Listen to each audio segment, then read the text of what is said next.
Hello दोस्तों, आप सभी का स्वागत है मेरे YouTube चैनल पर। बहुत समय पहले की बात है।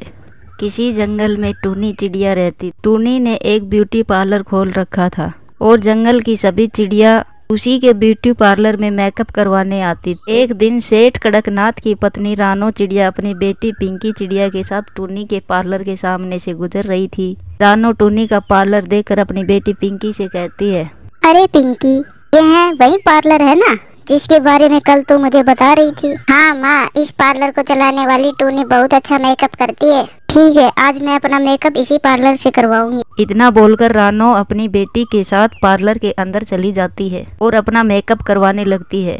टूनी रानो का बहुत अच्छा मेकअप करती है। अरे वाह, तुम तो बहुत अच्छा मेकअप करती हो। मैं तुम्हारे काम से बहुत खुश हूँ। अब से मैं तुमसे ही अपना मेकअप करवाऊंगी। आपका बहुत बहुत धन्यवाद आंटी।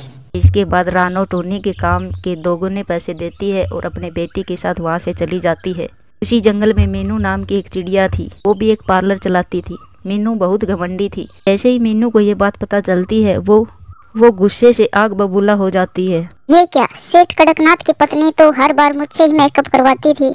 आज वो उस टूनी के पार्लर में चली गई और यहाँ तक ये भी बोला कि वो टूनी से ही अपना मेकअप करवाएगी। उस टूनी की वजह से सेठ की पत्नी मेरे पार्लर में कभी नहीं आएगी। ये टूनी तो समय के साथ जंगल में फेमस होती जा रही है।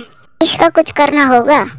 इतना कहकर मीनू अपनी कुछ दोस्तों के साथ टूनी के पार्लर जाती है और झूठ बोलते हुए कहती है, देख टूनी, कल तुमने मेरा मेकअप किया था। तूने पार्लर का बहुत घटिया सामान यूज किया है, जिसकी वजह से मेरे सारे मुंह पर दाने दाने हो गए हैं। लेकिन मैंने तो तुम्हारा मेकअप किया ही नहीं। यहाँ तक कि मैं तो तुमको जानती भी नहीं हूँ और ना ही कभी देखा है। फिर तुम ये झूठा इल्जाम क्यों लगा रही हो? तभी मीनू की दोस्त बोलती है, अरे ये टूनी तो बहुत बड़ी धोखेबाज है। हमारी सहेली का चेहरा भी खराब कर दिया और अब मना भी कर रही है। हाँ, अब इसे सबक सिखाना ही होगा, वरना ये ऐसे ही सभी का चेहरा खराब करती रहेगी। इतना बोलकर मीनू अपनी सहेलियों के साथ मिलकर टूनी की पिटाई करती है। ना रहेगा बांस और ना बजेगी बांसुरी। इतना बोलकर मीनू पार्लर में आग लगा देती है और कुछ ही देर में पार्लर जलकर राख हो जाता है। बेचारी टूनी आग बुझाने की बहुत कोशिश करती है लेकिन असफल रहती है। पार्लर के जल जाने के बाद टूनी की आमदनी पूरी तरह से बंद हो जाती है। सब मेरे साथ क्या हो रहा है? मुझे उस गलती की सजा मिली है जो मैंने की भी नहीं है। इस पार्लर को बनाने के लिए मैंने बहुत सारा कर्ज लिया था और अभी तक मैं कर चुका भी नहीं पाई हूँ।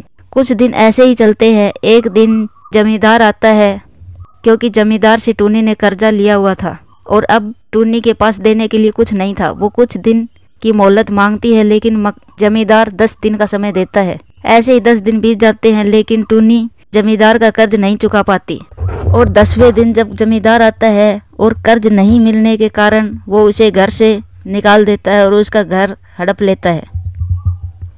टूनी बहुत विनती करती है लेकिन जमींदार नहीं मानता और टूनी रोते हुए जंगल में चली जाती है और एक पेड़ के नीचे बैठकर रोने लगती है।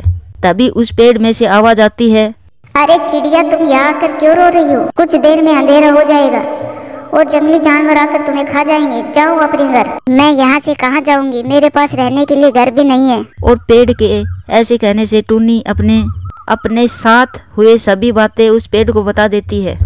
सच में तुम्हारे साथ बहुत बुरा हुआ है, लेकिन तुम चिंता मत करो, मैं तुम्हारी मदद करूंगी। पेड़ के इतना कहते ही पेड़ के सभी फल लिपस्टिक में बदल जाते हैं। असल में ये जादुई लिपस्टिक का जादुई पेड़ है। वैसे तो इस पेड़ पर सभी को फल नजर आते हैं, लेकिन जो लोग बहुत अच्छे होते हैं मैं उन्हें जादुई लिपस्टिक देकर मैं उनकी मदद करता हूँ। मैं तुम्हें एक जादुई लिपस्टिक देता हूँ। जब भी किसी चीज की जरूरत हो तुम उस लिपस्टिक को बोल देना, वो चीज प्रकट हो जाएगी। सच में? इस मुसीबत में मेरी मदद करने के लिए आपका बहुत बहुत धन्यवाद। टूनी पेड़ से एक जादुई लिपस्टिक तोड़ लेती है और अपने मन में सोचती है, मुझे सबसे पहले अपने मकान का किराया चुकाना है, जिसके बाद मुझे अपना घर मिल जाएगा। कर्ज चुकाने के लिए मुझे ढेर सारे पैसे चाहिए। टूनी अपने मन में ये सब सोच रही थी, तभी उसके सामने बहुत सारे पैसे आ जाते हैं। इतने सारे पैसे देखकर टूनी बहुत खुश होती है और सभी पैसे लेकर सेठ के पास जाती है और उसे पैसे देती है। टूनी के पैसे देने के बाद सेठ मकान के कागज टूनी को दे देता है। इस तरह टूनी को अपना घर मिल जाता है। हे जादुई लिपस्टिक, मुझे एक सुंदर सा ब्यूटी पार्लर बना के दे दो।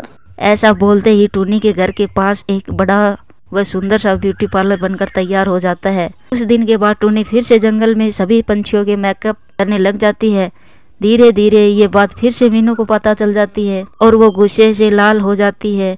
मीनू एक बार फिर से अपने दोस्तों के साथ टूनी के पार्लर में जाती है। अच्छा, तो तूने फिर से अपना ब्यूटी पार्लर खोल लिया है। अब फिर हम सब मिलकर तेरा पार्लर राख कर देंगे। पिछली बार मैं कुछ नहीं कर पाई थी, लेकिन इस बार तुम सबको सबक सिखा कर रहूंगी। टूनी के ऐसा कहने पर मीनू को बहुत गुस्सा आता है और वो उसे मारने की कोशिश करती है। तभी जादुई लिपस्टिक में से झाड़ू और डंडे मीनू और उसके दोस्तों को मारने लगते हैं। मुझे छोड़ दो प्लीज, मुझे छोड़ दो टूनी, मुझे माफ कर दो। मैं फिर कभी भी तुम्हें तंग नहीं करूंगी। टूनी मुझे छोड़ दो प्लीज। इतना बोलकर मीनू और उसकी सहेलियां वहां से भाग जाती है और उस दिन के बाद मीनू कभी भी टूनी को परेशान नहीं करती थी और टूनी अब अपना हंसी खुशी से जीवन व्यतीत करने लगती है और उसका ब्यूटी पार्लर खूब अच्छे से चलता है। वीडियो अच्छी लगे तो लाइक करें, शेयर करें, कमेंट्स करें और चैनल को सब्सक्राइब करें।